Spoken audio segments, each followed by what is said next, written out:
हे हाती परडी कुंकू भाळी अंतरी तेवली ज्योती ग भंडाऱ्याची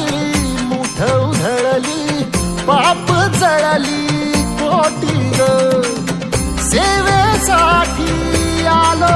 दुरुनी तूच जीवाचा जीव स्वामी होऊ दे मंगल आई ग हाती परडी